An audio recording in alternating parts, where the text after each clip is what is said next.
नमस्कार, मैं श्यामगिरी। आप देख रहे हैं टीएफडी इंडिया न्यूज़ 24। टीएफडी इंडिया न्यूज़ 24 में आप सभी दर्शकों का स्वागत है। राहुल गांधी के पटना दौरे पर जो तैयारी पटना के अंदर चल रही है, छात्रों का पटना के अंदर राहुल गांधी को जो समर्थन मिलने की उम्मीद जताई जा रही है या जो देखी जा रही है, जिस तरह राजस्थान में बाधाएं आ रही हैं, जब शाम वहाँ संवाद छात्रों के साथ राहुल गांधी का होगा, उसके मार्फत यह कहा जा रहा है कि पटना के अंदर पप्पू यादव की जो तैयारी है और जिस तरीके की पप्पू यादव और राजेश राम ने तैयारी की है, छात्रों का रेला लगने वाला है पटना के अंदर उस संवाद में राहुल गांधी को।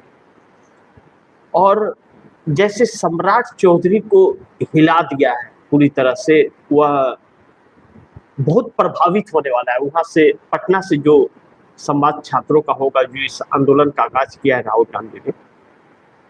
चर्चाएं यह भी चल रही है कि नीतीश का फुल समर्थन मिलेगा इस पर राहुल गांधी को। वो कोई सरकार ज्यादा रोक टोक उसमें नहीं कर पाएगी और कि छात्रों को आने से रोक दे, वहां पर बैनर पोस्टर न लगाने दे, ऐसा सम्राट चौधरी के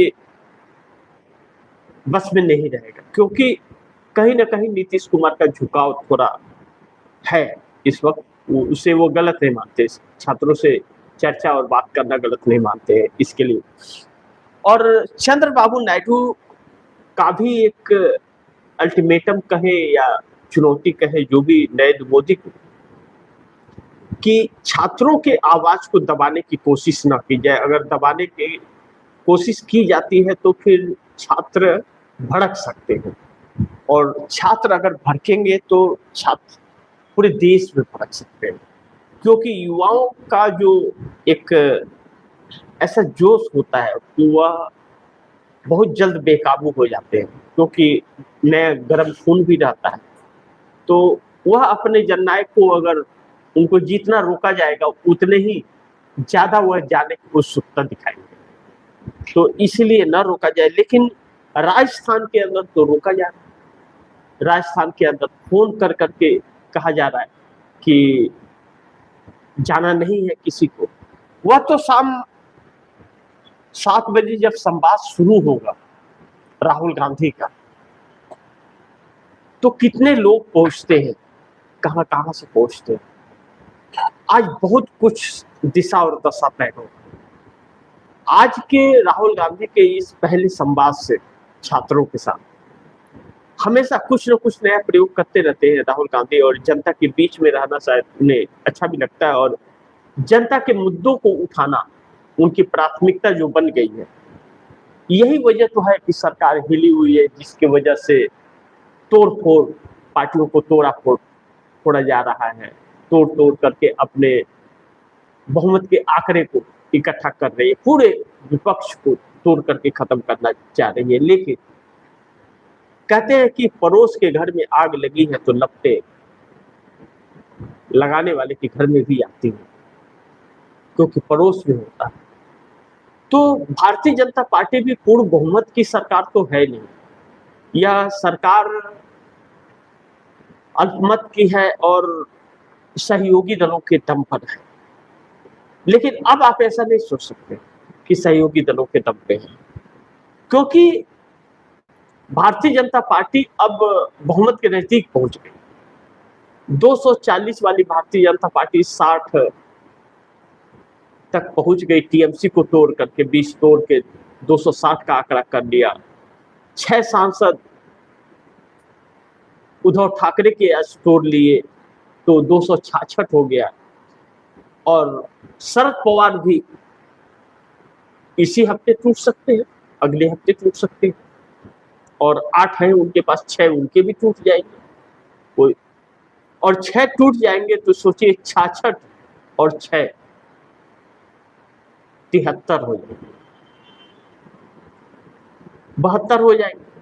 तो 66 और 6 72 हो गए अगर, तो फिर 272 बहुमत का आंकड़ा हो गया। अब तो कोई सरकार नहीं हिला पाएगा। क्या नीतीश और क्या नायडू, नीतीश कहीं जाए नायडू कहीं जाए, लेकिन यह 20 जो टूटे हैं वह एनसीपीआई एक गुमनाम पार्टी के साथ रहेंगे समर्थन में, और जो 6 टूटे हैं वह एकनाथ शिंदे के खाते में रहेंगे। उन 6 को एकनाथ शिंदे के खाते में डालकर यह एक बड़ी चाल है भारतीय जनता पार्टी की, एकनाथ शिंदे के पार्टी को अपने भाजपा में विलय कराने का। आखिरी क्षण यह आएगा, आप दर्शक जरूर देख लीजिएगा कि अब एकनाथ शिंदे की पार्टी पर कंट्रोल भाजपा का होगा, क्योंकि 400 करोड़ रुपया खर्च करके 6 लोगों को तोड़ रहे हैं। तो अब 50% करने में और 2/3 करने में वक्त नहीं लगेगा, इससे बहुत जल्द कर देंगे। और दूसरी बड़ी महत्वपूर्ण यह है कि आप सोचिए 7 उनके हैं, 7 6 13 हुए, 7 6 13 हुए, तो 13 का 50% कितना होगा, 7 मानते, और 2/3 कितने हुए, यानी कि 3-4 तोड़ दी तो बस 10 तोड़ दिए तो बस हो गया, तो आराम से तोड़ देंगे, पार्टी खत्म कर देंगे। तो नंबर एकनाथ शिंदे का बहुत बुरा आने वाला है, यानी कि महाराष्ट्र में क्षेत्रीय पार्टियां खत्म हो जाएंगी, कोई भी क्षेत्रीय पार्टी का वजूद नहीं रहेगा, अकेली भाजपा। अब जब अकेली भाजपा होगी, बड़े ध्यान से इसे समझिए, यही बात राहुल गांधी कर रहे हैं कि किसके ऊपर विश्वास करिए। इधर अभी टूट के वह आए नहीं कि स्पीकर ओम बिरला इंतजार दिल्ली में कर रहे थे कि जल्दी दामाद जी आएंगे, वो आए ही नहीं, भुड़की मार गए। श्रीकांत शिंदे, एकनाथ शिंदे के बेटे के घर में बैठक होनी थी, वो पहुंचे ही नहीं बैठक में, उधर से उद्धव ठाकरे ने व्हिप जारी कर दिया। तो यह तोड़फोड़ करेंगे। तो राहुल गांधी जो संवाद कर रहे हैं छात्रों से, यही उनका वही छात्र है जो नरेंद्र मोदी को सत्ता में लाए थे, और उन्हीं छात्रों को बता रहे हैं कि 12 सालों में आपके लिए क्या किया है पेपर लीक के अलावा। और वह छात्र यह समझ रहे हैं कि यह सरकार ही पेपर लीक करा रही है, वैकेंसियां रद्द यह सरकार ही करा रही है। एक चोर की हिम्मत नहीं है कि एक पुलिस के इलाके में एक सुई भी किसी का चुरा सके, उसे पता चल जाएगा। और इस देश के 22 लाख बच्चों के भविष्य पेपर लीक से खत्म हो जाते हैं, उसे यह सरकार नहीं पकड़ पा रही है, जिसके पास पता नहीं कौन कौन सी एजेंसियां हैं। चूंकि यह एजेंसियां लोगों को डराने धमकाने में लगी है, अपना काम रास्ता भटक गई है। तो अब इन एजेंसियों में पढ़े लिखों की जरूरत नहीं, गुंडों की जरूरत है, गुंडों की जरूरत है। सरकार ही गुंडों की बन गई, हकीकत यह है। और इस सब का सरगना मोदी नहीं, मोदी तो मोहरा है, आरएसएस, अडानी और अंबानी। यह बात राहुल गांधी अगर लोगों के दिमाग में उतारने में सफल हो गए, और नहीं समझे लोग तो ना समझे, राहुल गांधी ने ठेका थोड़ी ले बैठे, लेकिन एक भूत सवार है कि हम देश को बचाएंगे। राष्ट्रपिता महात्मा गांधी हो, सरदार पटेल हो, पंडित नेहरू हो, इन लोगों को भी एक जज्बा था, इंदिरा गांधी, इन लोगों को देश को अपने बचाने का और देश को स्वतंत्र करने का, तो किया।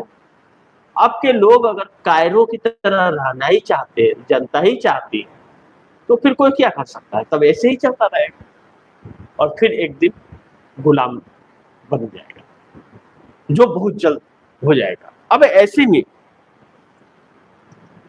पप्पू यादव को जो जिम्मेदारी कांग्रेस ने दी बिहार के अंदर, राहुल गांधी की 11 जुलाई के इस सारी व्यवस्था में बड़ी तेजी से व्यवस्था चल रही है, क्योंकि अगर सरकार चिंतित है उसको लेकर के, और सम्राट चौधरी भारतीय जनता पार्टी के वहां पर सीएम है, तो हिलना तय है उनका कि मतलब वहां से जो आवाज गुजेगी, क्योंकि वहां लाठीचार्ज हुआ छात्रों के ऊपर।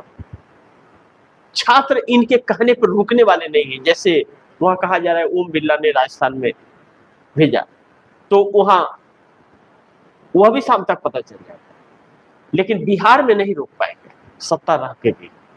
और राहुल गांधी गरजेंगे पटना से 11 जुलाई को, गरज की आवाज हुंकार सुनाई देगी।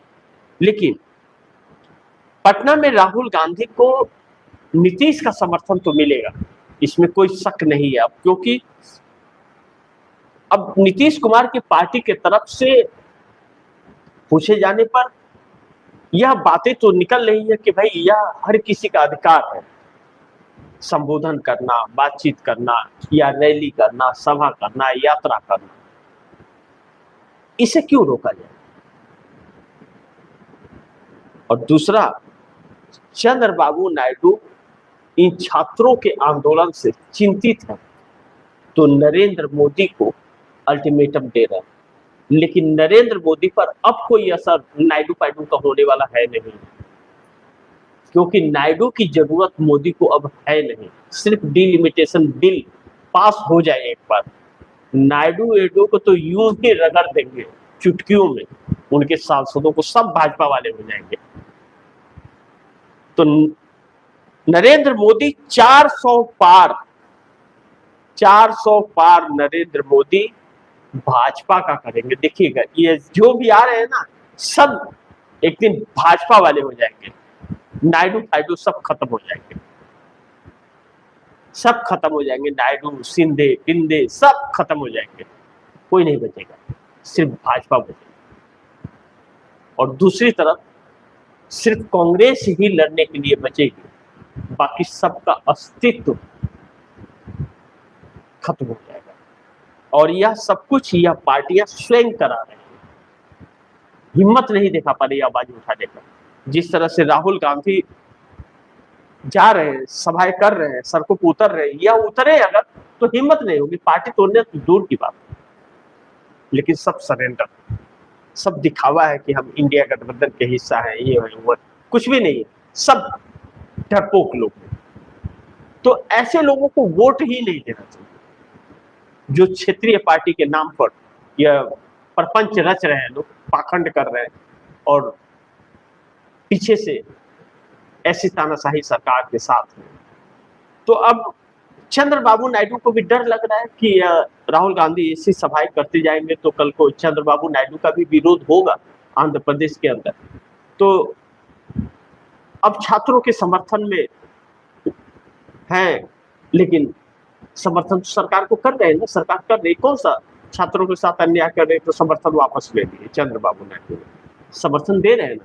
तो ये दुमुहे सांप की तरह ये लोग हो गए, कह कुछ और रहे, कर कुछ और।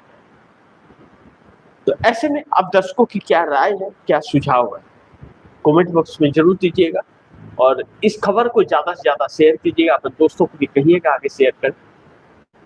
और आपने अगर टीएमडी इंडिया न्यूज़ 24 को सब्सक्राइब नहीं किया, सब्सक्राइब कर लीजिएगा, अपने दोस्तों को भी कहिएगा सब्सक्राइब करें। मिलते हैं अगली खबर के साथ, तब तक नमस्कार।